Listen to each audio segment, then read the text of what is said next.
Tonight's lecture is on terms of investments, and our speaker is Shirley Speakman. She is delivering this lecture for the third time, so she really knows her stuff. I was here last year and I saw her lecture, and it's a really great topic and an important topic for entrepreneurs that are seeking investment. Shirley is the director of investments for the Investment Accelerator Fund at Mars. The IAF is a $27.5 million venture capital fund that was established by the Ontario government to invest in seed and early stage technology-oriented companies that are based in Ontario. As the Director of Investments, Shirley is responsible for investment recommendations and decisions, portfolio management, sourcing, and partnering. Prior to joining the IAF, Shirley spent over 12 years acting as an advisor to companies in areas such as strategy, financing and mergers and acquisitions. From both the company and investor perspective, she holds an MBA from Wilfrid Laurier University and a Bachelor of Economics from the University of Waterloo.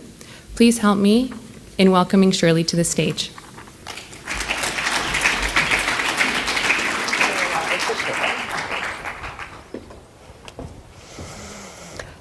Thank you, Muriel. I really appreciate that introduction. I had forgotten about my university days. It's been a while. I also want to thank everyone for showing up tonight.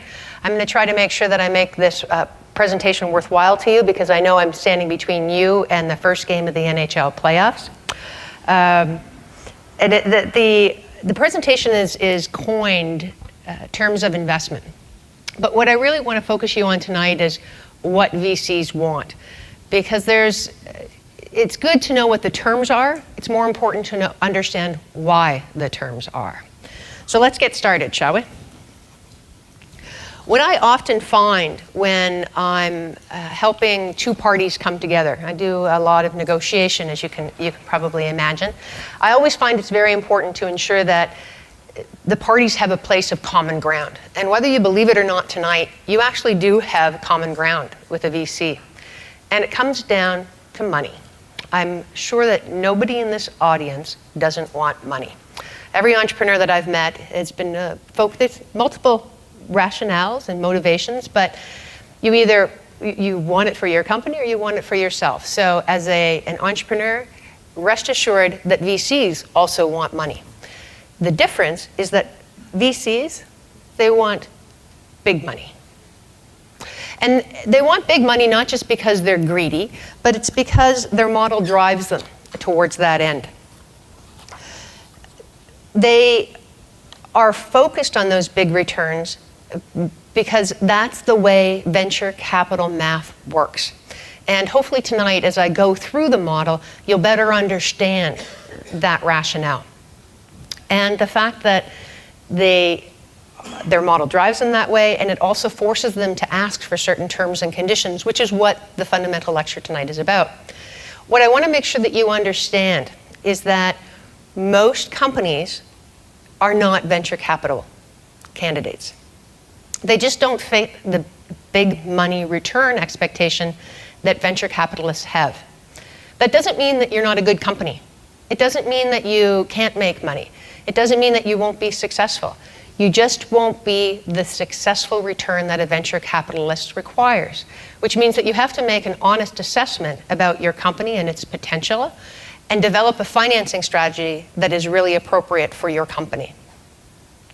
But if you decide, after everything that you hear tonight, that you do actually have big money potential and big money return opportunities, which make you a good VC candidate, then I hope what we talk about tonight will help you become more prepared for for the journey that you're about to embark on. So I'm standing up here tonight, and I actually don't see people in the audience. I see frogs. Because I have to kiss, as a VC, a lot of frogs to find my prince. In fact, I have to kiss about 1,000 potential investees. I have to meet with about 1,000 companies before I find those 10 that I think can be big winners. Imagine that. I mean, at the IAF, in the first year and a half, we saw well over 1,300 applications. That takes time and it takes effort. Now, of those 10 that I think at the time that I make my investment will be wildly successful, reality sets in. And in fact, 1 or 2 will actually give me the big money return that I look for.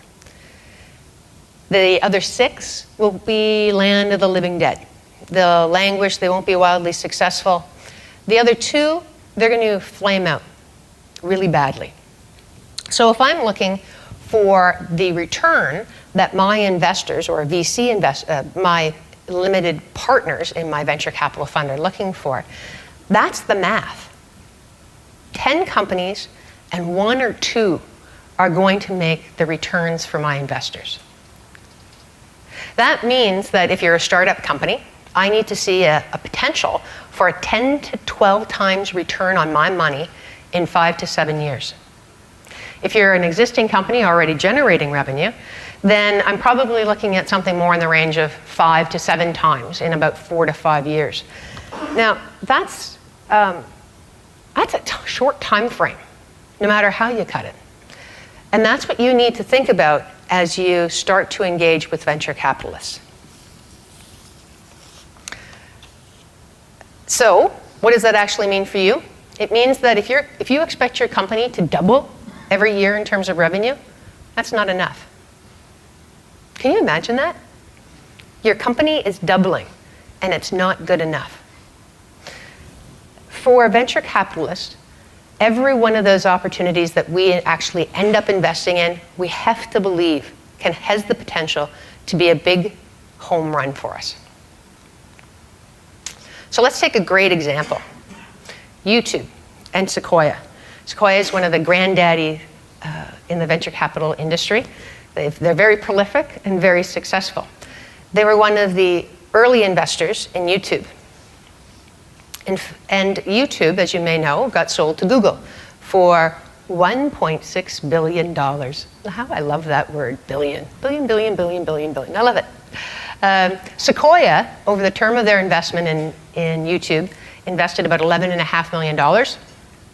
On exit, they pocketed $495 million. I like the smiles out there. Can you imagine taking home $495 million? That's like that big lottery that went off in the United States just recently. That's a 43 times return on their investment. It's a great deal, fantastic deal. But that was the deal that made their fund. The other investments in their fund were the 6 and the 2. They languished. So as you can see, that's the important thing, is that there will be one company in a portfolio, 1 to 2, that will make the fund for the venture capitalist. And when they're evaluating you, that's what they're looking at. Are you going to be the fund that makes the return for them? So let's set some expectations, if we can. It's going to take you about 6 to 9 months to raise capital. You're going to go through several meetings. You'll meet Bob, then you'll meet Sally, then you'll meet Joe, then you'll have to meet with a committee. And that's not because venture capitalists are indecisive. It's that they won't invest in somebody that they don't know. They need to get to know you. They need to get to see your performance over time. So if they meet you on day 1 and you say, in a month and a half, I'm going to have my first customer. Well, then you know what? In 2 months, they're going to want to meet you, and they're going to say, hey, did you get that first customer? And the more times you can say, what I told you I said I was going to do, I did, that builds tremendous confidence with a venture capitalist. So keep that in mind. Make sure you're setting, as you engage with a venture capitalist, setting realistic expectations. Expectations that you can outperform. I always tell people, under-promise and over-deliver. In as much as the venture capitalist is taking 6 to 9 months to get to know you, I recommend you spend that time getting to know them. Know who makes the decision in the fund, learn how they make that decision, and how often a decision is made. If you're spending all of your time talking to an analyst, you're not getting anywhere. You want to make sure that as you get more exposure to the company, more senior level people are actually sitting down talking with you. Make sure you understand where they are in the life cycle of their fund.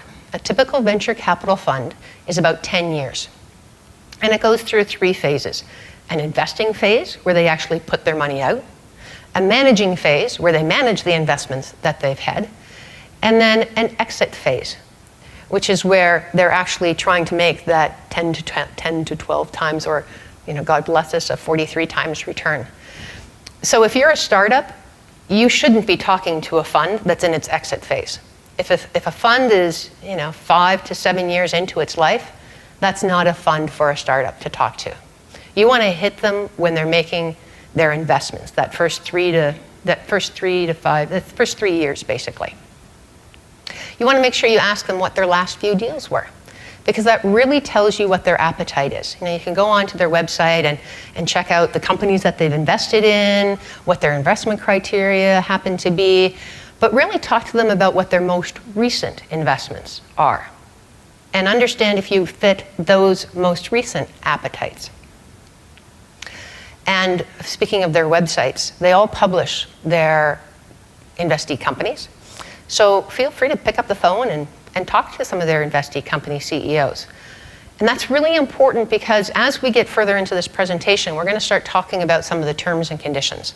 And you want to talk to people who have direct experience with these VCs as they are experiencing good times in their investments as well as bad times in their investments.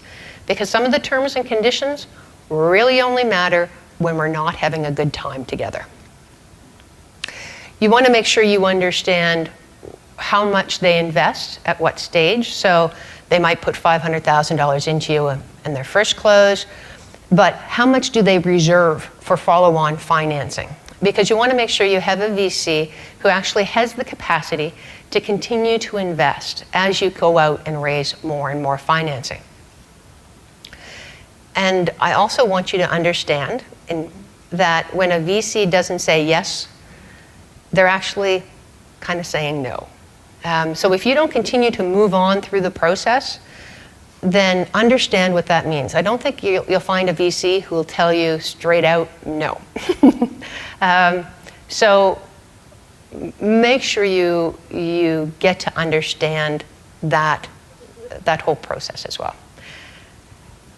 And I ask you to do this because if you do end up getting to the point where you have a term sheet and an investment, then you're going to have to live with these guys for a very long time. If you actually happen to be one of those exits that take a while, you're looking at having these people in your company for the next up to 10 years if you actually don't exit before they force the exit. So make sure that you're comfortable with these investors as well. So let's get to the meat. What's a term sheet? This is the best part. A term sheet is actually a non-binding offer to invest. It's not an actual, I'm going to give you the money. It's a, let's start to talk about this and what it is the investment might look like. It outlines the general terms and conditions of the investment, which actually may change between the time that you sign the term sheet and the time you get to the final documents. It is not the definitive agreement. As I said, things can change. And frankly, every sophisticated investor that I know uses a term sheet. I have yet to meet a co-investor who's willing to just shake hands and put money into a company. And in part, that's because we need to set expectations. We need to be clear about how we're going to operate together. And a term sheet and final legal documents actually help us do that. So some basic terms. I like to divide it into the bucket that is heartache, non-heartache, and the bucket that is heartache. So in my experience, there are 3 things on a term sheet that don't cause any heartache. 1 is your company name, 2 is the investor's name, and 3 is the date of the transaction, the date of the term sheet. Pretty much everything else is going to cause somebody some heartbreak along the way. That's valuation, how much is going into the company, all the other terms and conditions, and the return protection that the venture capitalist is looking for.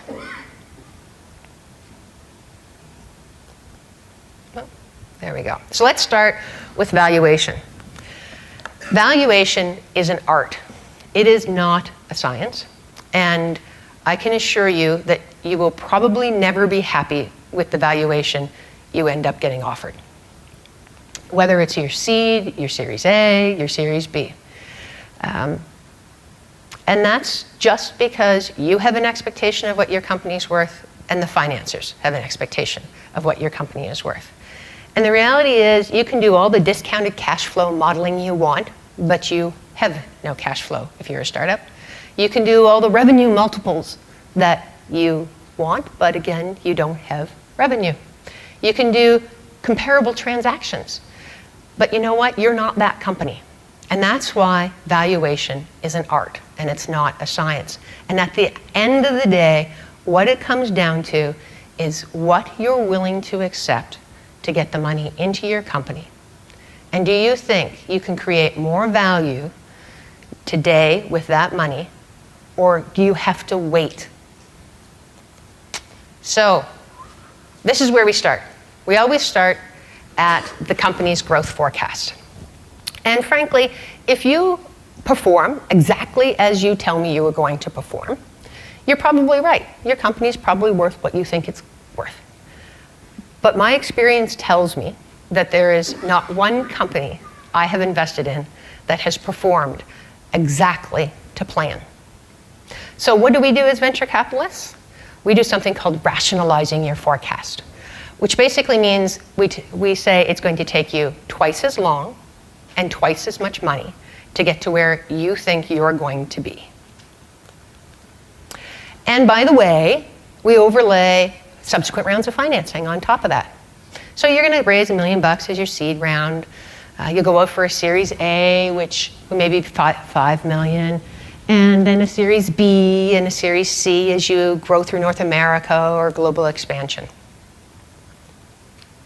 What we hope is that as we invest at the early stage, you take our money and you add value.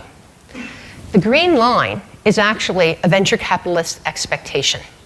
So you believe your company is worth whatever you think it's worth. I can guarantee you the venture capitalist believes they're overpaying at the seed stage. And it's not until that we go into subsequent rounds of financing that the venture capitalist finally starts to believe, wait a second, I've got the inside track on a great company. It's performing, it's meeting its expectations, the team is gelled, it's really singing. So I'm now underpaying relative to what I think the market value is. And this is why it's important for you to understand how much a VC reserves against future rounds of financing. And do they have the financial capacity to participate in those subsequent rounds of financing where they actually believe they're going to start getting an advantage from being in early? So now that you have a set of expectations, let's get into some of the more potent details. So we've got, I'm assuming that most of the people sitting in this audience have a technical background. So intellectual property in your companies is important. And a venture capitalist believes that as well. They're going to want to make sure that the founders have assigned their intellectual property, that all the employees in the company have assigned their intellectual property, any consultant that has done work for the company has assigned their intellectual property. Because the true value of your company is that intellectual property, however you end up defining it. So what we want to see is that anybody who has touched this company or created something for this company has assigned the intellectual property, the value of their contribution to the company. It gets a little bit mucky when you start rolling things out of universities because it creates academic freedom rights and such, but those can all be dealt with and negotiated. My strongest suggestion to people in the audience tonight is to avoid convoluted IP structures. I've had companies come to me and they've put their IP offshore, or they've put their IP in their wife's name in a holding company and are creating an exclusive license back to the company. You know what? That's just not going to fly. I want to know that the real value of this company, the asset that this company has, which is its intellectual property, is the asset of the company. That it has what is at the end of the day going to create the value in this organization. So you create a convoluted structure, and frankly, I'm only going to unwind it, so don't bother. Key employee agreements are all going to have to contain clauses like non-competition, which means that an employee can't go out and start a competing company, or that as a founder, more importantly, we don't invest in you and then you decide you're really not happy and go out and start a competing company. We get really upset when you start doing things like with solicitation of employees or of customers. So you've left the company, you've started a new company that competes directly with us, and now you're starting to phone customers. We're trying to poach our best employees. And the IP clause is sometimes just contained as a part of the employment agreement. ESOPs, the employee stock option plan, is a great way to ensure that everybody in the company is rowing in the same direction. It's a great way to attract talent. In fact, many startups actually, even today, use options as a way to keep and retain high-value employees. I typically see, it used to be as high as 15% to 20% of the common shares outstanding. It's actually come down a little bit. It's between 10 and 20%. 20% is less frequent nowadays. But the point of that percentage isn't so much the value, what the percentage actually is, but rather, is it big enough to attract potential new CEOs, potential VPs of marketing, new CTOs or engineering, and as well to attract board members to your startup company. A lot of high-profile board members require or request fees. Startups can't afford that. We don't put money in to have money go out to pay somebody. So they typically attract the type of board member that they need to bring cachet to the company through their stock option plan. A little suggestion here is that I don't believe the venture capitalist who's in your fund or providing you financing should be getting any part of the ESOP. They shouldn't be compensated for doing their job.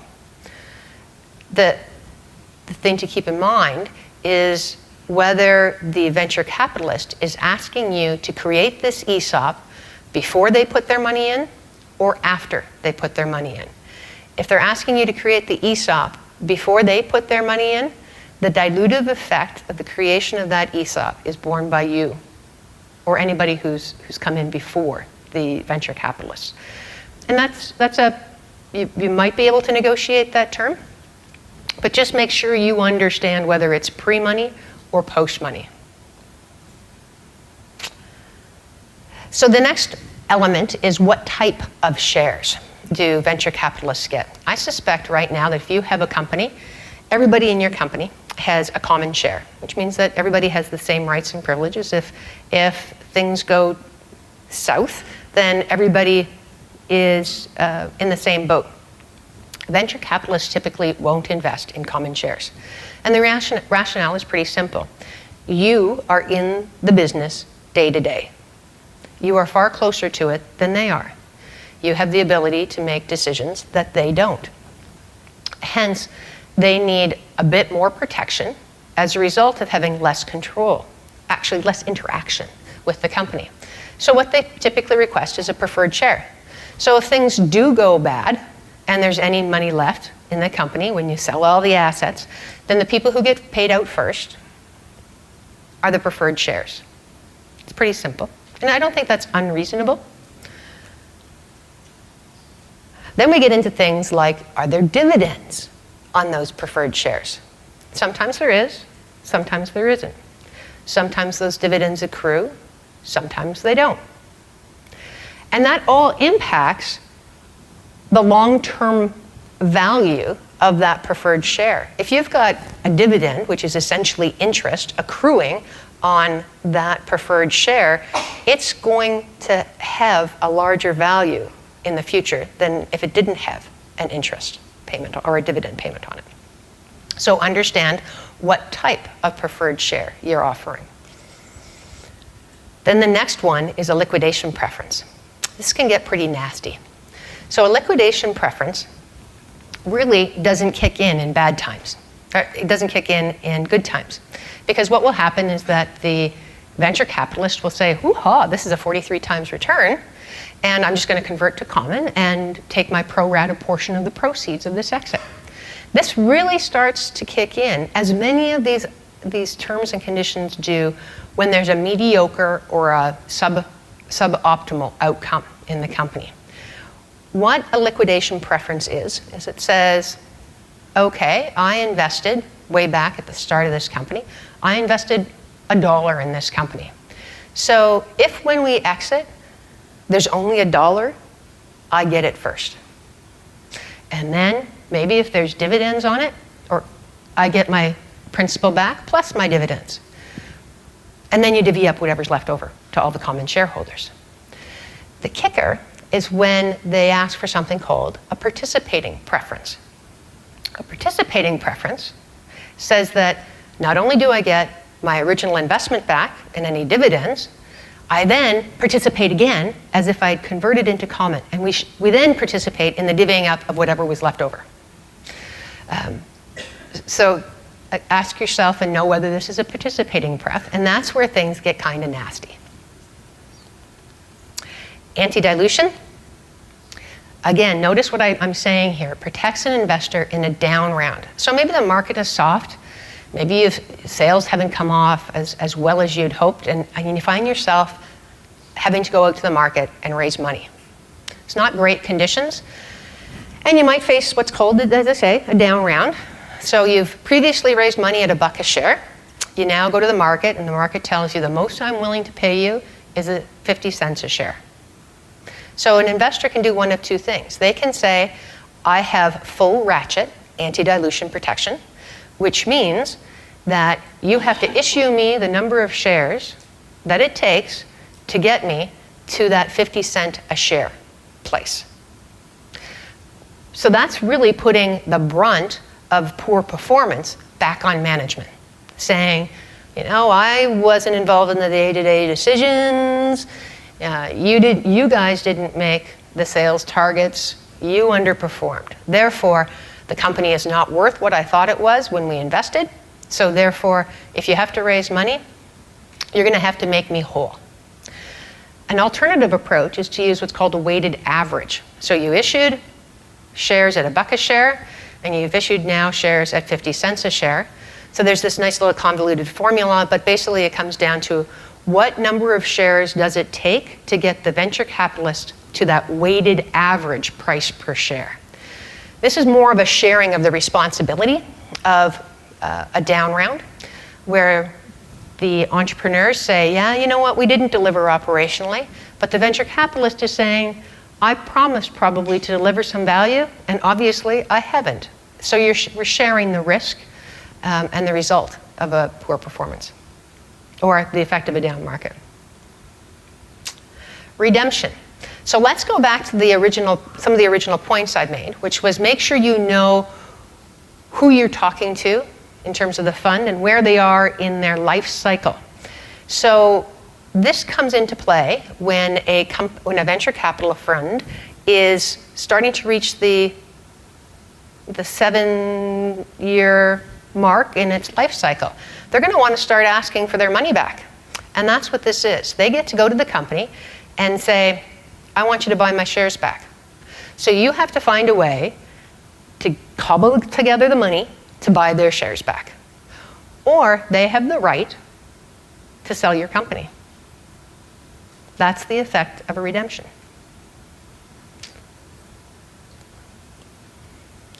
Then we get into a whole slew of other rights and privileges, which all boil down to the power of other people's money, which is why I will just reiterate, get to know your VC. Get to know how they behave in bad times, because these things just don't kick in when things are going really well.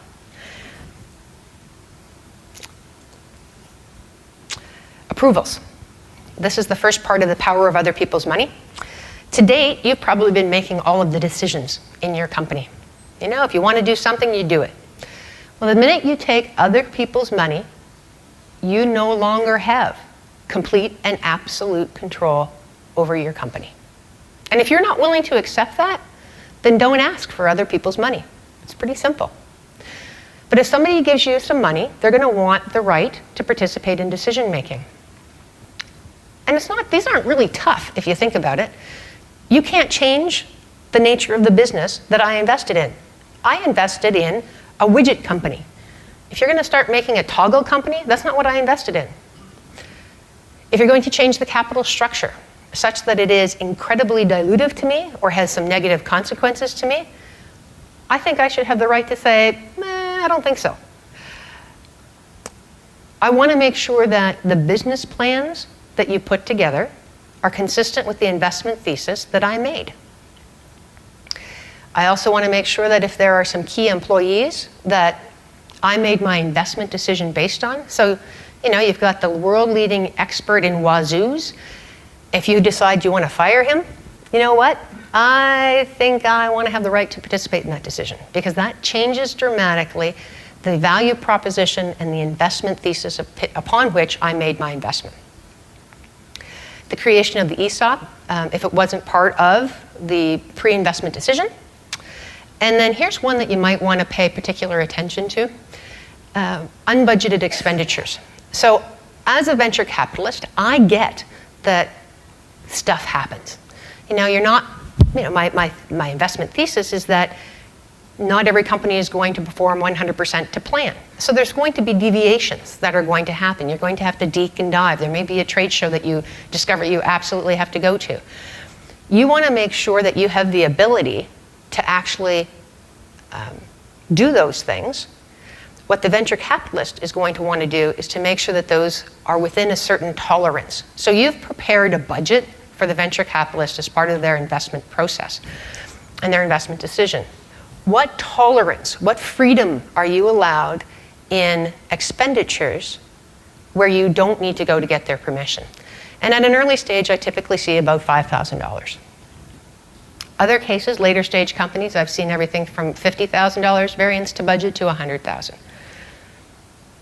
And of course, the approval of all non-arm's length transactions. So that if you want to hire your brother-in-law, I think I want to know that. Information rights. You have now asked for other people's money. You're going to have to start reporting to these people on how you're using their money and how well you're performing on those. So expect to be asked for monthly prepared financial statements, which is not a bad discipline to have anyway. If you're managing your business well, you should have these handy. Venture capitalists will vary in how quickly they want those monthly reports. Anywhere from 20 to 30 days from month end. They'll want to see quarterly financials. And by quarterly financials, I mean the budget versus what actually happened. And more importantly, an explanation of the variances that occurred. So if you are way off what you expected, then you better have a pretty good explanation for it. They're going to want to see board material, and please provide the board material well in advance of the board meeting. So I don't want to see a stack of board material the day before. That doesn't allow me to be a good contributor at the board or to have a good sense of what's going on in the company. I'm also going to want to see a yearly operating plan, and I'm going to want to see that at least 30 days before the beginning of that new operating plan, before the beginning of the fiscal year, so that we can talk about it. We can make sure that this is on par with what our expectations are. Share restrictions. You founded this company, and you're an important part of the company. But you know what? I really don't want you selling your shares, because that really sends the wrong message not only to me, that you're perhaps losing confidence in this opportunity, but also to the market as we go out and try to raise follow-on financing. So expect to see some shareholder restrictions in an agreement. Expect to see a drag-along, which means that if the company gets an offer to sell and a certain number of the shareholders agree, then everybody has to agree to sell the company. The reciprocal of that is that if a single shareholder gets an offer to sell their shares. I, as the venture capitalist, get to put up my hand and say, I want to participate. I want to be able to sell some of my shares in that offering. And that all goes back to the venture capitalist has limited partners, investors, that it has to provide a return to. A tag along and a drag are a way to get that exit. They need these terms and conditions, so expect to see them. The next is the board. I suspect that many of you do have either real boards or advisory boards that are made up of friends and family. When you take other people's money, expect that to change. Expect to see a board of 3 or 5. 2 would be typical for investors, 2 for the founders, and I would strongly recommend an independent in that equation. The question becomes, how do those people get nominated? Sometimes it requires venture capital approval, sometimes it requires your approval, but on the independent, expect it to require the venture capitalist's approval.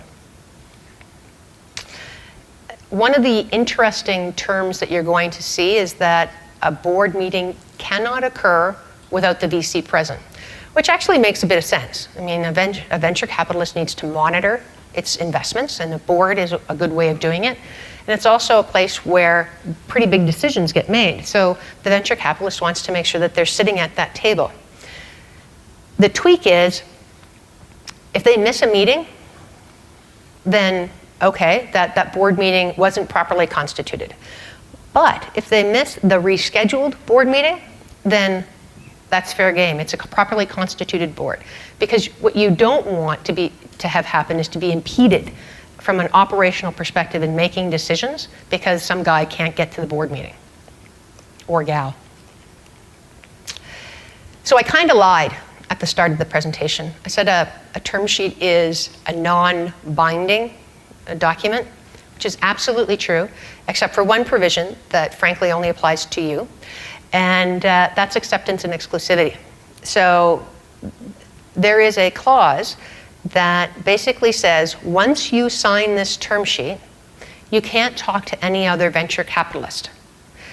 And a VC wants that because they're going to start incurring expenses and going through a lot more work. So they want to make sure that they've got you tied up. And I'm going to suggest that what you do is you make sure that you be careful what you ask for. Because as you've learned tonight about some of the terms and conditions that a VC wants, how you present and negotiate are going to be very important. The message that you want to deliver to the VC is that I understand why you're asking for these things. Let's try to find a middle ground for what you're asking for. You want to come off to the VC as being somebody who is easy to work with and who can focus on the big picture. And the last thing I'm going to say is that he with the gold makes the rule. So I'm happy to take any questions if that's allowed. Otherwise, the hockey game beckons.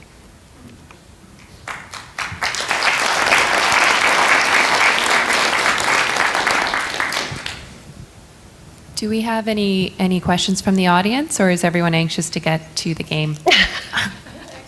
If you have a question, please head up to one of the aisle microphones.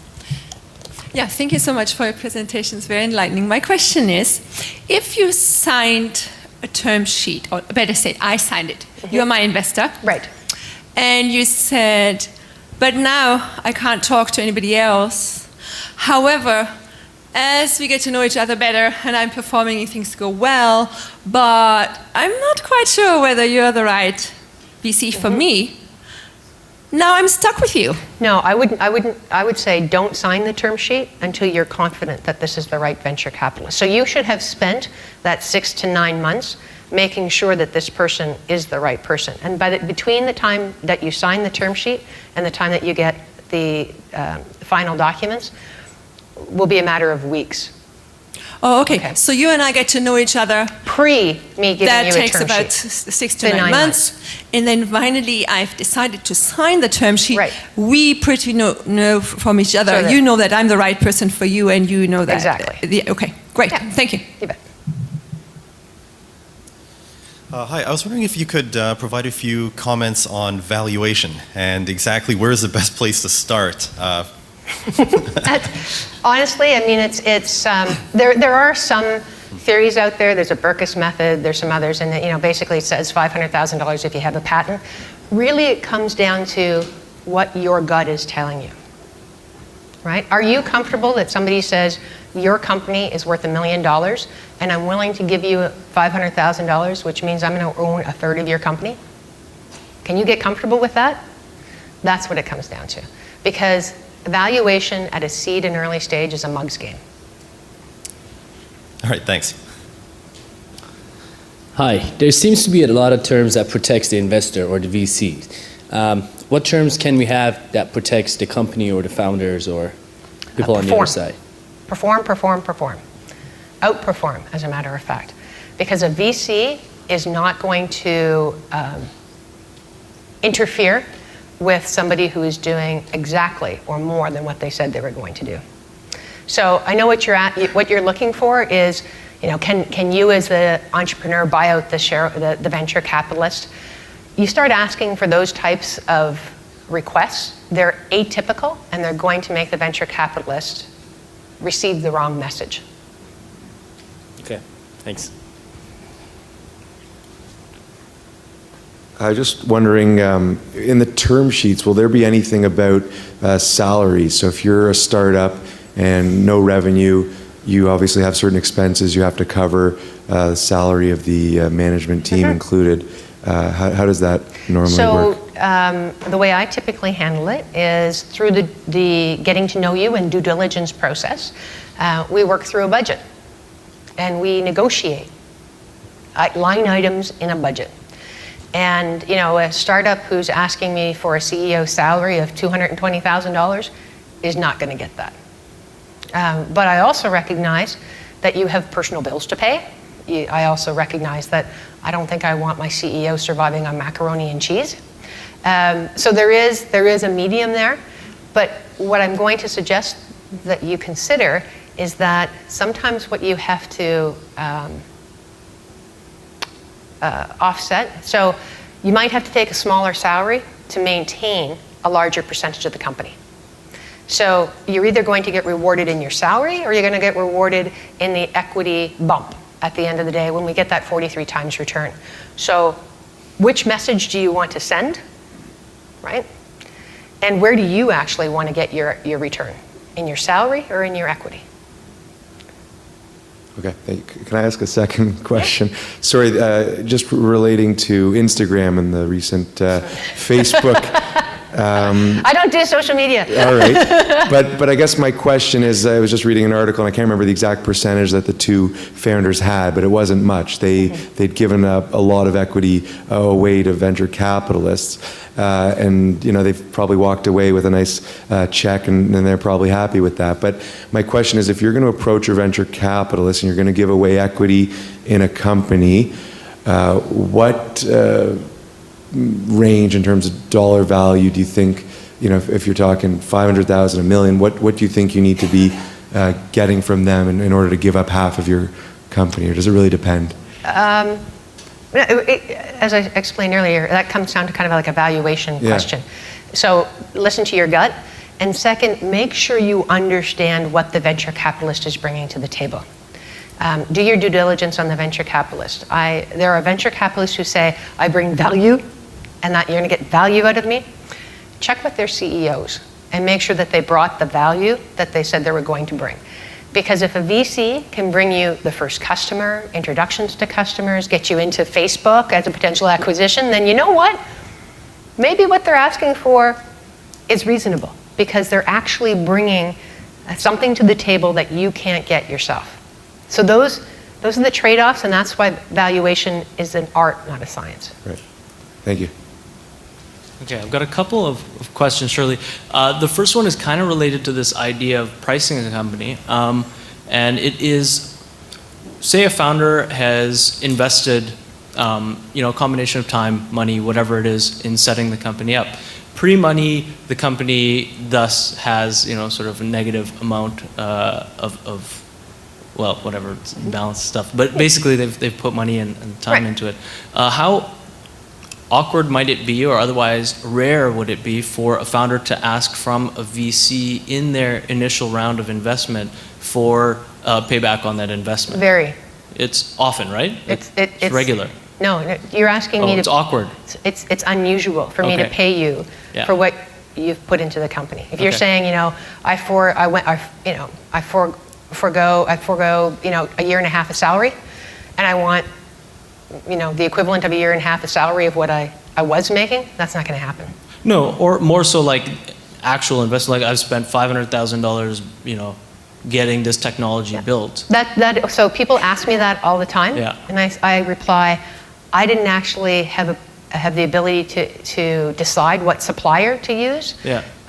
So I don't know if you overpaid or underpaid, Okay. right? So no. So again, I would say I typically wouldn't see Right. people paying for that, Okay. Another thing is because that comes into the valuation question too. Yeah, So hopefully what exactly. you've done is you've created enough value with the investment that the valuation is correct. right.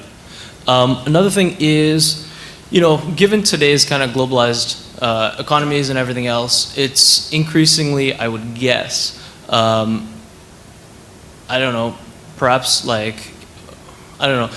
I think founders have a lot of options depending on how sexy their business is Oh, yeah. in terms of looking for money from all over the world and different places.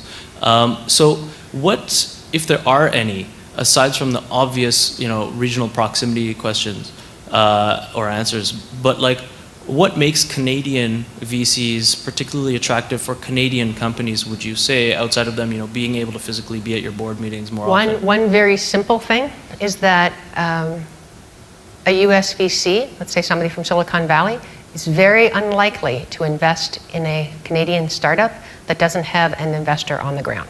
So it might be the geographic proximity, but my experience has been, if there's a US VC coming to the table, they want to know that there's somebody here who can manage and monitor and keep a close eye on the company. So that's one advantage that Canadian venture capitalists or investors, whether they're angels or venture capitalists, have, is that they're a follow-on financer or a bigger venture capital player knows that there's somebody else keeping their eye on the ball. Right. Yeah, it seems like a lot of people from the Valley definitely would rather have you kind of reincorporated as another company in Delaware and get going in the Well, States. that's just the nature of the Delaware Corp that allows them some flexibility, but it's less about geographic proximity than the benefit of the Delaware law. Right. Okay, thanks. Yeah.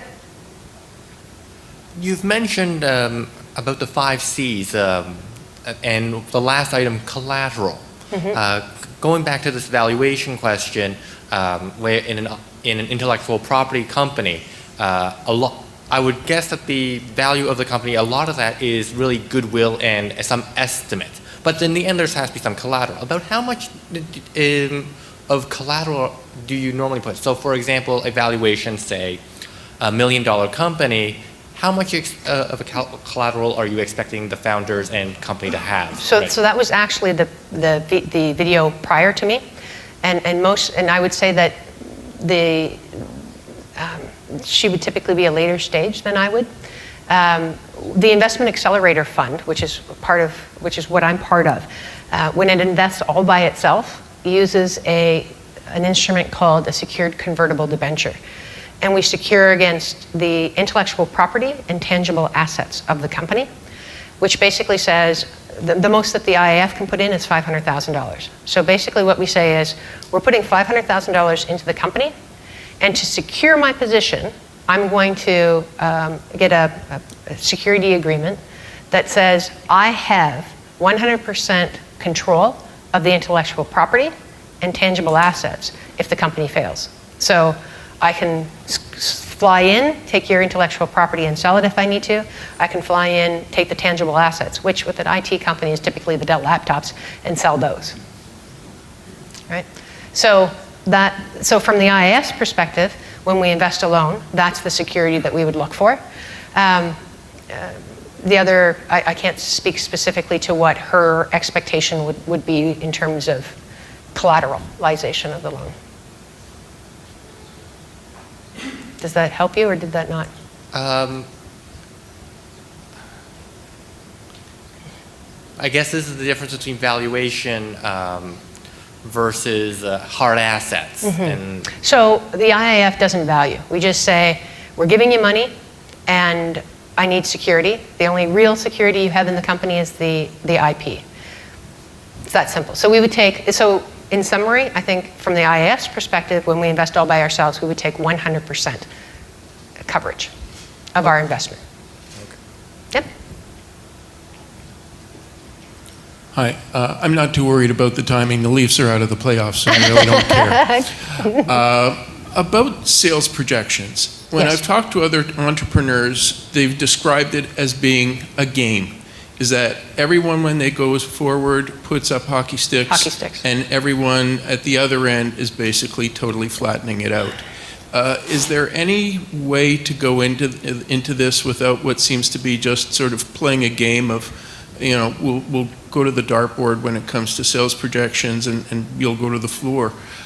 Is there something that can be done realistically about this? Absolutely. I mean, what I really strongly suggest is that you do your due diligence on the potential investors that you're looking to have come into your company. Make sure you understand if that's an issue for you, then do your due diligence on it. Ask people who they've invested in, how they've dealt with that. I myself, there's some great metrics out there that say things like it's going to take at least 5 years for a company to get to $10 million in revenue. So, you know, when I see a company that says, I'm going to be at $100 million in 4 years, I'm like, really? So understand that we know that this is a game as well. Another way you can mitigate that is getting a referral into the venture capitalist. And a VC puts a lot more credibility, frankly, on somebody who's sitting across the table from them who's been referred in. Which also means that if you've gotten referred in, somebody has told you about this venture capitalist. So that becomes part of your due diligence again and say, okay, so Bob, you're referring me into ventures, whatever it happens to be, XYZ fund. Tell me a bit about them. What is it that they look for? What's the sweet spot? What is it that's going to turn them off? Where have they gone before? So that's all part of that exploration. So what kind of networking would you suggest in order to sort of build that kind of relationship before actually making a pitch? Most times it's lawyers, bankers, accountants. We had a couple of questions about forecasting and valuations. Charles Plant, who spoke last week on bootstrapping, he delivered a very informative presentation in our best practices series last year. I don't know if you remember that, Shirley.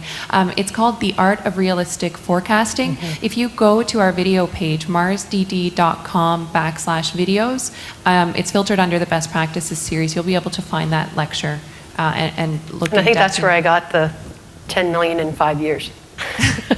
So that's actually an excellent, Charles does a great job on realistic projections. And you'll find other articles and workbooks and resources there as well that'll help you with all this. And I'll be writing a blog on that'll be published on Monday, and I'll try to include as many resources as I can in there as well on term sheets and agreements.